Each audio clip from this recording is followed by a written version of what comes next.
Amém? Muito bem. E uma notícia não é muito boa, mas no final é boa. Que você é um zero. Você é um zero. Eu também sou um zero. Mas Jesus, irmãos, é um com o Pai, Ele é um. Se Jesus estiver à minha frente, também, eu sou um zero abençoado. Sem Jesus nós somos um zero à esquerda. Mas com Jesus, irmãos, nós temos valor. Amém? Com Jesus eu tenho valor. Diga comigo, com Jesus eu tenho valor. Jesus é um, eu sou zero. Mas com Jesus eu tenho valor. Dá para entender, irmãos, o que Jesus faz e o valor que nós temos através de Jesus. Me lembra aquela história de uma formiga que queria atravessar uma ponte, daquelas de cabo de aço, aquelas que balançam muito. E aí a formiga disse para o elefante: ô elefante, dá para te levar, me levar em cima do teu lombo? E o elefante: sobe aí. E a formiguinha subiu no lombo daquele enorme animal. E quando ele estava atravessando a ponte tremia, balançava e balançava. Aí do outro lado, a formiguinha disse: nós dois balançamos a ponte, né? Nós balançamos a ponte. E assim, irmãos, nós com Jesus nós balançamos a ponte. Amém? Nós fazemos muita diferença. Amém? Mas o tema desta noite é como lutar por uma causa perdida. Amém? Diga para a pessoa que está do seu lado: como lutar por uma causa perdida. O texto fala, irmãos, de um homem que ele era rei em Israel. Ele era, na realidade, era rei de Judá. Israel e Judá se dividiram e se tornou duas nações, a do norte e o sul. O sul era Judá e o norte era Israel. E o rei Ezequias, descendente de Davi, era rei de Judá, e um dia ele recebe uma notícia. Ele recebe um recado, e esse recado veio direto de Deus, através do profeta Isaías, filho de Amós. E ele estava doente, sua saúde estava comprometida, e o próprio Senhor mandou o profeta Isaías dizer para ele que ele ia morrer. A notícia é: tu vai morrer. E Deus manda trazer um recado para ele preparar a casa, arrumar a casa, colocar a casa em ordem, porque ele ia morrer, ele não ia mais viver.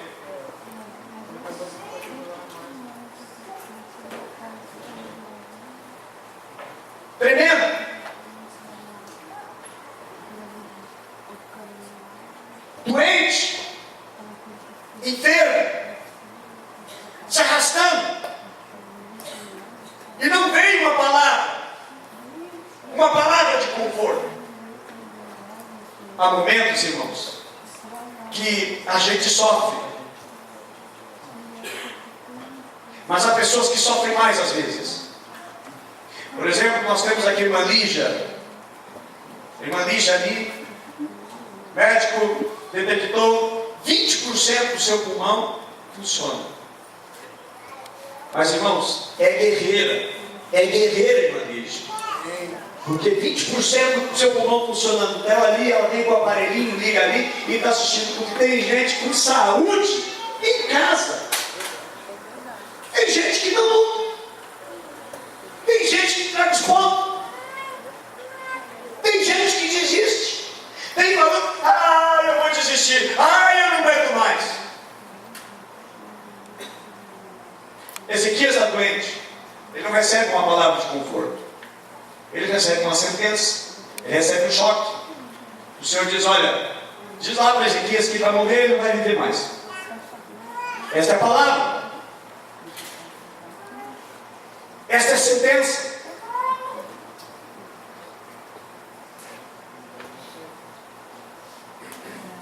Eu quero, irmãos, nessa noite compartilhar com vocês, porque a causa de Ezequias estava perdida. Não tinha solução para ele. porque a sentença foi dada do céu.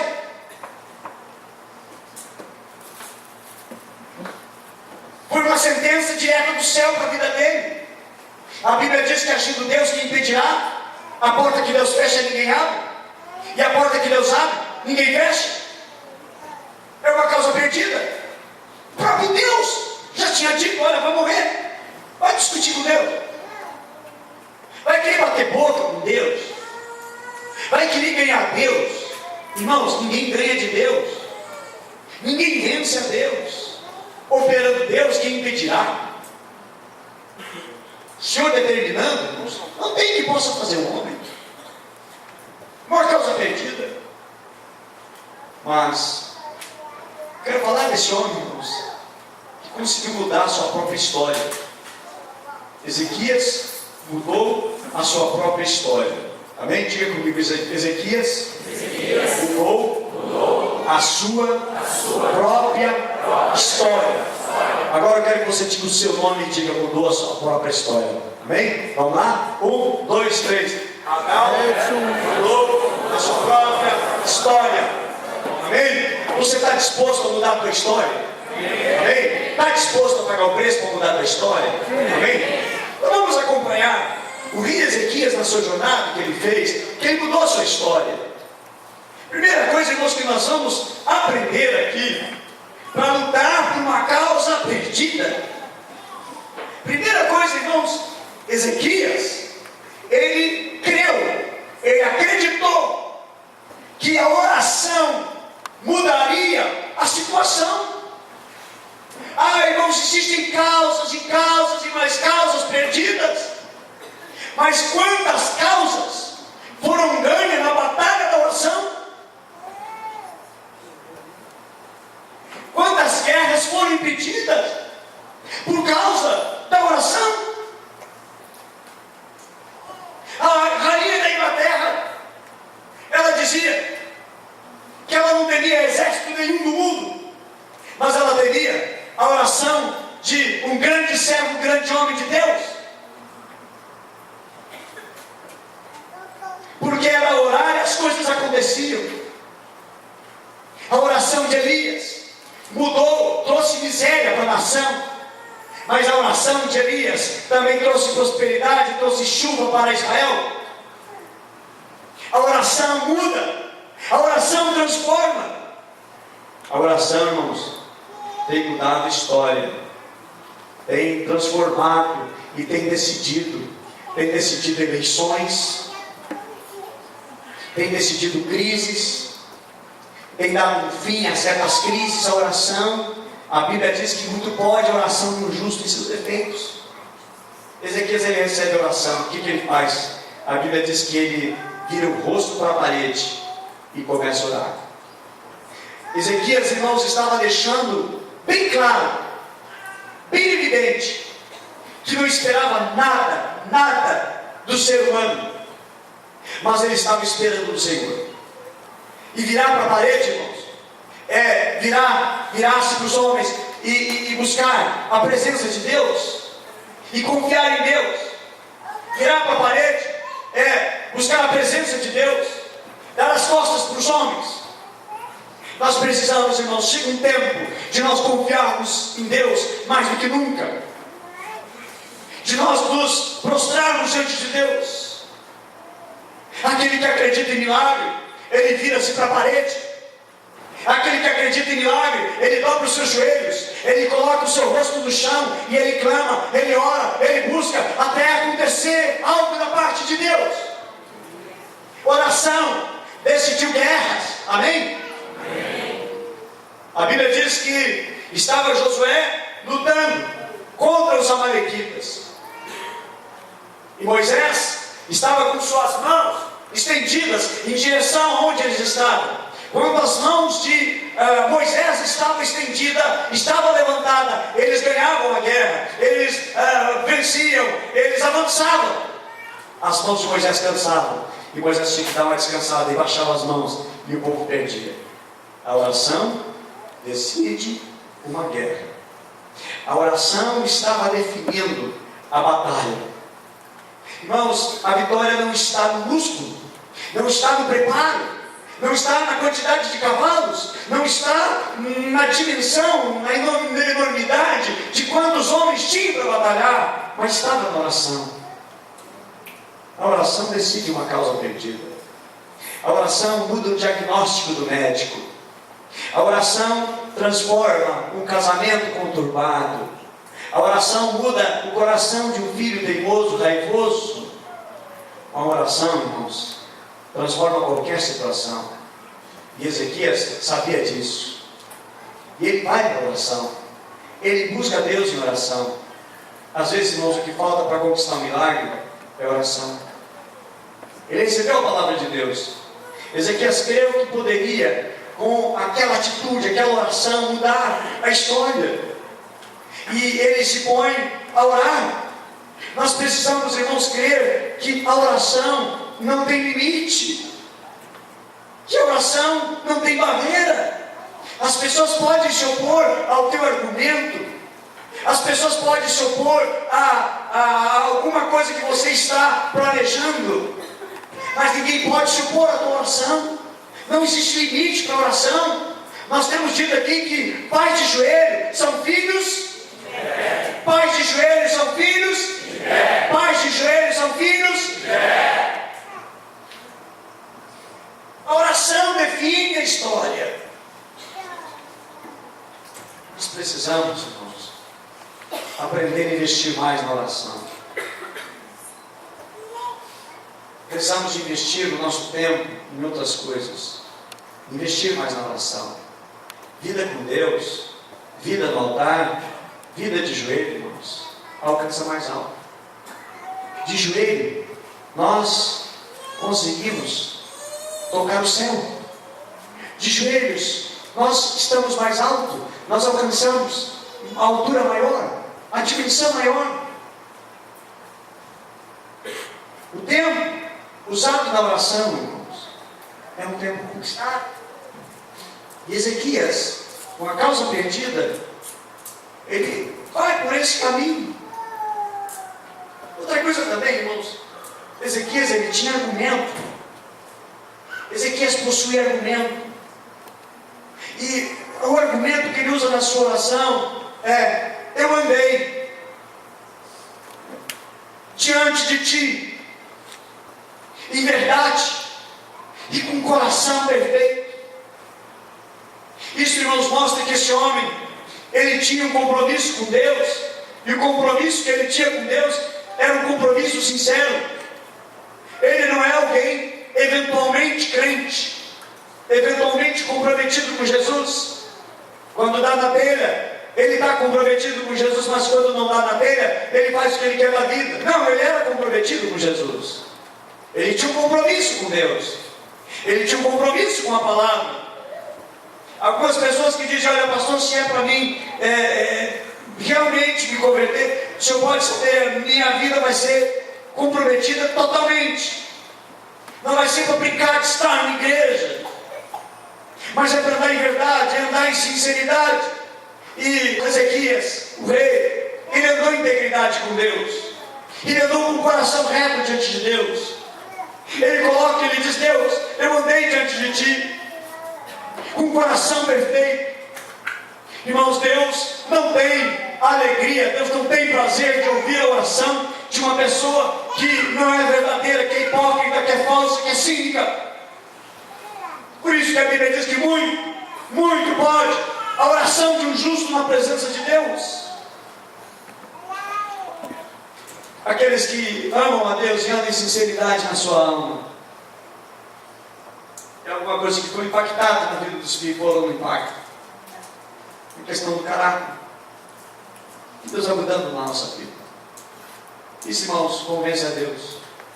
Nada vai convencer a Deus por eu ter fama, por eu ter dinheiro, por eu ter uma mansão, por eu ter um carrão. Isso que não convence nem impressiona a Deus. Mas por eu andar na verdade, por eu andar no temor, por eu ter um caráter mudado, transformado e andar manifestando a glória de Deus. Ezequias, irmãos, outra coisa que ele tinha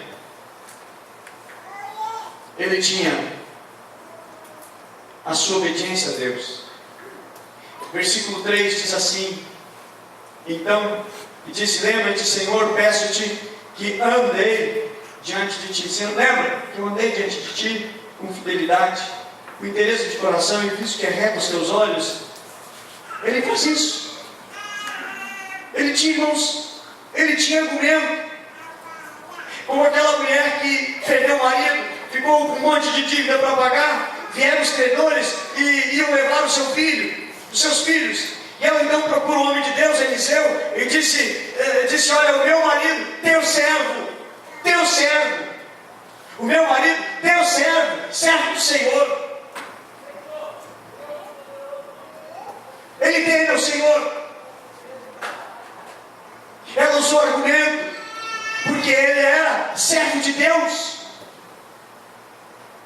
Ela não diz: tu até conhece meu marido, ele andou por aí, era um qualquer. Não, meu marido, teu servo de Deus.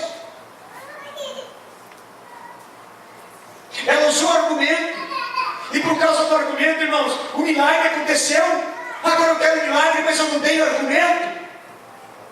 Você tem que argumentar a Deus: eu sou pobre, eu sou necessitado, eu sou carente. Isso aqui não é argumento. Mas ela usou argumento, essa mulher. O rei Ezequias está usando argumento. Irmãos, e quando se tem argumento com Deus, você muda a história.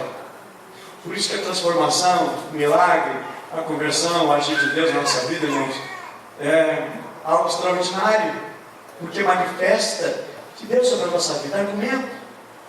E foi o que ele usou com Deus, o argumento que da sua obediência. É o que ele diz: eu andei diante de ti com fidelidade, com inteireza de coração, eu fiz o que é reto aos teus olhos. Ele tem argumento para com Deus na sua oração. O seu argumento não é: Deus, tu sabe que eu estou precisando. Senhor, me ajuda, meu Deus, tu sabe que eu estou precisando.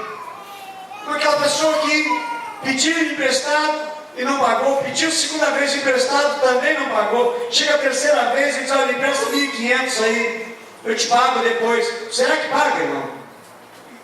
Será que paga? Não tem argumento. Mas a pessoa pediu emprestado, pagou até os juros. Não precisa, não, vamos aqui. Depois chegou o dia: te dou um presente aqui também. Aí chega a segunda vez, ele precisou de novo. Mas precisou, emprestou, ele pagou. E aí deu até um troco a mais de alegria, de felicidade. E aí depois dá umas rapaduras, um chocolate, vai ser de presente. Aí chega a terceira vez, irmãos, ele precisa de novo. Estou falando: presta 1.500 aí, que estou precisando mesmo. Ele empresta ou não empresta? Empresta. Tem argumento. Tem gente que não tem argumento na vida.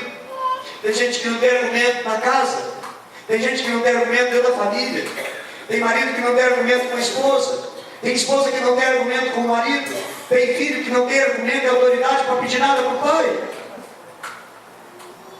Tem pessoas que não têm argumento dentro da empresa, não tem credibilidade, e quer alcançar alguma coisa, quer desfrutar de algo, não tem argumento. Meus irmãos, aqueles que têm argumento com Deus, conquistam o que quiserem. Jesus disse: se vocês estiverem em mim, se as minhas palavras estiverem em vocês, vocês vão pedir o que vocês, e vos será concedido, dado, oferecido. Argumento. Ezequias tinha argumento. Ele apresenta para convencer a Deus: fiz o que era reto aos teus olhos. Isso queria dizer, irmãos, que esse homem obedeceu ao Senhor e andava na sua palavra. Tinha prazer em Deus, tinha sua alegria em Deus. Não é uma causa difícil, irmãos, perdida, quando realmente nós temos o que falar com Deus, quando nós temos argumento com Deus. Muitas vezes nós vivemos segundo aquilo que é bom aos nossos olhos, aquilo que nos agrada, e Deus tem uma aliança, irmãos, com aqueles que fazem o que é reto aos seus olhos, não aos nossos olhos, mas aos olhos de Deus. A palavra de Deus, irmãos, nos ensina muitas coisas a respeito disso. No Salmo 106, verso 3, nos diz: 106, verso 13 diz assim: bem-aventurados que guardam a retidão e que praticam a justiça em todo o tempo. Depois lembra-te de mim, Senhor, segundo a tua bondade para com o teu povo, visita-me na tua salvação. Mas o que ele diz antes, o argumento que ele tem antes. Outra coisa, irmãos, e Ezequias, ele clamou a Deus com intensidade. Ele expôs a sua necessidade, ele faz com intensidade. Não é aquela oração meio dormindo, meio cansado, cheio de fadiga, e vai dormir, e vai orar, e parece que a oração não está fluindo. Mas ele ora a Deus com intensidade. Ele expõe tudo o que ele está passando, tudo o que está sentindo. A Bíblia diz que ele virou para a parede, ele chorou. Não foi uma oração mole, foi uma oração de quebrantamento, foi uma oração que a Bíblia diz que ele chorou muito. Ele era rei, mas ele não conteve as suas lágrimas. Ele não deixou de se humilhar porque ele era rei, porque usava vestes reais. A Bíblia diz que ele se humilhou na presença de Deus e ele chorou grandemente. Eu lembro-me que um dia eu recebi uma notícia semelhante não para a minha vida, mas o meu pai. Meu pai tinha caído de uma altura de em torno de 8 metros, bateu com a cabeça do meu pai dobrou de tamanho. Lá no interior trouxeram direto de ambulância ao hospital. Lá no hospital eu levei um médico amigo meu, que olhou a situação do meu pai. Ele era traumatologista, e ele disse para mim: olha, Adalto, não tem que se possa fazer pelo teu paizinho. O caso dele realmente é grave, foi para uma dieta da cabeça, e não tem que possa fazer. O próprio médico mesmo no hospital que atendeu, a mesma coisa. E eu fui com essa causa. Dobrei os meus joelhos, era um domingo pela manhã, e igual Ezequias, irmãos, eu chorei muito, muito na presença de Deus. Eu clamei, eu expus diante de Deus a minha lágrima, o que eu estava sentindo, o que eu estava passando, e chorei muito na presença de Deus. Foi a oração mais profunda em toda a minha vida. E meu pai estava ali para morrer, não morreu, graças a Deus. Meu Deus acrescentou alguns anos de vida como o rei Ezequias. Nesse acidente, ele não morreu. Dessa situação, ele não morreu. Irmãos, uma oração de clamor, em que nós expomos a nossa alma diante de Deus, Deus responde. A tua causa, ela pode ser uma causa perdida, mas a oração poderá mudar tudo isso. O versículo 3, irmãos, termina dizendo que Ezequias chorou muito, chorou bastante na presença de Deus. E aí, por causa disso, a Bíblia diz, a palavra de Deus lá no versículo 5, que Deus mandou o profeta voltar e dizer, e o Senhor disse: ouvi a tua oração, e diz assim: vi as tuas lágrimas, ouvi e vi. Ouvi a tua oração e vi as tuas lágrimas. E o Senhor manda agora o profeta retornar, chega lá no palácio, chama o rei Ezequias e diz: olha, é o seguinte, Deus te mandou um segundo recado. O que seria o segundo recado? O primeiro é que ele preparasse a sua casa, preparasse tudo, porque ele iria morrer, ele não ia mais sobreviver. Agora tem uma segunda sentença, mas meu Deus, o que agora? Ele já tinha se quebrantado diante de Deus, ele já tinha argumentado com Deus, ele tinha colocado a sua aflição, a sua alma, a sua angústia diante de Deus. E agora o profeta vem e diz: olha, Deus mandou te dizer que ele ouviu a tua oração. Ele mandou te dizer também que viu as tuas lágrimas. E o Senhor manda te dizer que ele vai te acrescentar 15 anos de vida. 15 anos a mais de vida para ti, por causa de uma oração. Meu irmão, vai contar quanto tempo demora uma oração. Se a tua oração for 60 minutos, for 1 hora, mas te rende 15 anos de vida, vale a pena orar. Se a tua oração vai te render 1 ano a mais no teu trabalho que está perigo você ir para a rua, vale a pena orar. Se a tua oração vai tirar a tua esposa que está no hospital, vai tirar o teu esposo, teu filho que está hospitalizado, vale a pena. Vale a pena 1 hora de oração. Vale a pena 1 semana de oração fervorosa na presença de Deus, buscando a presença de Deus para mudar a situação. Vale a pena orar. Vale a pena chorar na presença de Deus. Se é para mudar a situação, se é para o milagre chegar, eu vou me colocar na presença de Deus, porque Deus é que vai mudar. Vale a pena orar. Vale a pena se humilhar. Vale a pena chorar na presença de Deus. A oração, irmãos, nunca é pesada, nunca é difícil, quando nós entendemos que é um caminho de prazer. Eu fiquei chocado uma vez, escandalizado, quando um pai, presbítero de uma igreja, não vou mencionar o nome aqui, mas o seu filho fez uma arte muito feia, e o pai disse para ele: meu filho, lá para o banheiro agora, 1 hora de oração de castigo para ti.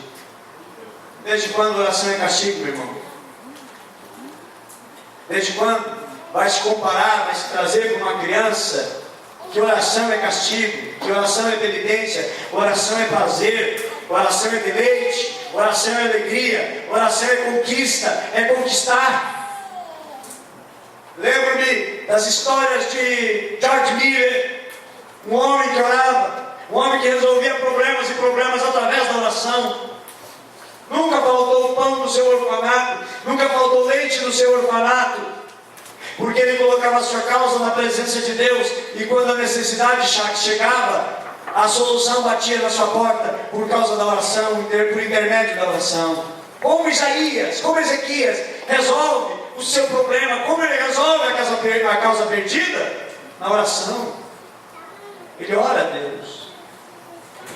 Irmãos, os milagres estão aí, estão à tua disposição. Amém?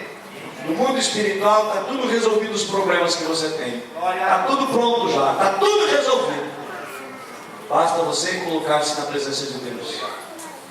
Viva, irmãos, a palavra de Deus. Tema o Senhor. Ande na presença de Deus. Tema o Senhor. E viva abundantemente com Deus, intimidade com Deus. Aí você vai orar, as coisas começam a acontecer. A Bíblia diz, irmãos, que os anjos são mensageiros de Deus, mas também são seres que estão à nossa disposição, daqueles que vão herdar a salvação. Amém? Eles estão à nossa disposição. Nós não oramos por anjo, não queremos que o culto seja guiado a anjo, mas tem um exército celestial à nossa disposição para realizar o querer e a vontade de Deus ao nosso favor. A Bíblia diz que nós estamos cercados de um número tão grande de testemunhas. Olha, irmãos, e se Deus é por nós? Mas se Deus é por nós, irmãos, é porque nós temos que colocar a nossa vida na brecha. Ezequias clamou, buscou, isso mudou a vida. Irmãos, a palavra de Deus diz que Deus mostra que Deus ficou tocado com a oração daquele homem, porque ele foi sincero diante de Deus. Há pessoas, irmãos, que precisam colocar diante de Deus toda a sua alma, colocar a sua vida diante de Deus, a presença de Deus, clamar ao Senhor, buscar a misericórdia de Deus, buscar a ajuda de Deus. O milagre ainda não aconteceu, porque ainda não aconteceu aquela oração sincera, aquela oração de alma rasgada, aquela oração chorada, aquela oração gemida. A Bíblia mesmo diz que nós não sabemos orar como convém, mas que o Espírito Santo ele intercede por nós com o que? Gargalhado, com facilidade. Não, a Bíblia diz que o Espírito Santo intercede por nós com gemidos. Irmãos, a oração que nós precisamos diante de Deus é gemendo. A oração do milagre, ela acontece com gemidos inexprimíveis. Deus pode fazer. Deus quer fazer. Deus vai fazer. Depende da minha vida. Depende da minha oração. Se eu disser, irmãos, que Deus não faz nada se não houver oração, você pode dialogar, você pode discutir isso lá no aprisco na quinta-feira. Deus faz ou não faz através da oração? Deus faz. Mas Deus sempre tem operado pela oração. A Bíblia diz que estava Pedro e João, estava preso no cárcere, mas a igreja estava lá fazendo confraternização, churrasco, picanha, rodízio. Não. A Bíblia diz que a igreja estava em constante oração por Pedro e João que estavam na cadeia. Aí Deus mandou o seu anjo, foi lá, libertou o profeta, o homem de Deus, libertou o apóstolo Pedro e João, e eles saíram dali livres, irmão. Mas tinha uma igreja orando, tinha uma igreja clamando, tinha uma igreja intercedendo. E Deus faz. A vida, irmãos, é muito mais fácil através da oração. A vida é mais difícil sem oração. Se você ora, você clama, Deus começa a agir. Por isso que a Bíblia está de Gênesis a Apocalipse falando sobre oração. A Bíblia diz que as nossas orações, elas são depositadas no ordem de Deus. A palavra de Deus diz que também as nossas orações, elas estão numa taça. Lá no céu, a Bíblia diz no livro de Apocalipse que as nossas orações, a oração dos santos, elas estão depositadas numa taça. E chega um momento que Deus vai derramando essa taça. Eu preciso entender, irmãos, que existem coisas que são difíceis, mas que a oração resolve uma causa perdida. Ela muda. Então, como lidar, irmãos, com uma causa perdida? Como lutar com uma causa perdida? Vamos fazer como Ezequias fez. Há aqui um exemplo na Bíblia, como Deus agiu, como Deus operou, e é tempo de nós, irmãos, nos envolver mais com Deus em oração, clamarmos mais, buscarmos ao Senhor. Há pessoas que choram porque estão sofrendo, mas para Deus isso não é o suficiente para trazer uma bênção. Não é porque está chorando, mas é porque está clamando ao Senhor, buscando o Senhor. Vamos aprender a chorar diante de Deus, irmãos. Vamos aprender a nos humilhar diante dEle e buscar intensamente o Senhor com oração. Vamos aprender esse caminho. O caminho que Jesus, desde o início do seu ministério, Jesus fez, Jesus executou. O caminho da oração, o caminho da intercessão, o caminho do amor. Foi a maneira, a forma que Jesus conduziu o seu ministério e conquistou e alcançou. Não se contente apenas vir nos domingos aqui no culto, e também na quarta-feira é um culto de crescimento, um culto de amadurecimento, um culto de alimentarmos mais ainda na quarta-feira à noite. Mas leve uma vida intensa na oração. Busque o Senhor de toda a tua alma, de todo o teu coração. A Bíblia diz, irmãos, em Mateus 5,4: bem-aventurados que choram, porque serão consolados. Imagina você na sua oração, chorando na presença de Deus. Há consolo. E Ezequias teve um consolo através da sua oração. Deus pode mudar. Ele vai mudar. Se eu aprender esse caminho do milagre, preciso lutar pela causa perdida. E não dizer para todo mundo: a minha causa está perdida, a minha causa está perdida. Ezequias não chama os conselheiros e busca uma solução. Ele não vai chamar os médicos, ele não vai chamar o melhor cirurgião, ele não vai chamar o melhor terapeuta, ele não vai chamar um psicólogo para tratar dos seus problemas agora, porque ele vai morrer. Ele não chama um administrador para ajudar a administrar após a sua morte. Mas a primeira coisa que ele faz, ele vai buscar o Senhor. Ele vai buscar uma solução em Deus, uma resposta em Deus. Esta noite eu quero que você se levante na autoridade do Espírito Santo e você coloque a tua causa diante de Deus.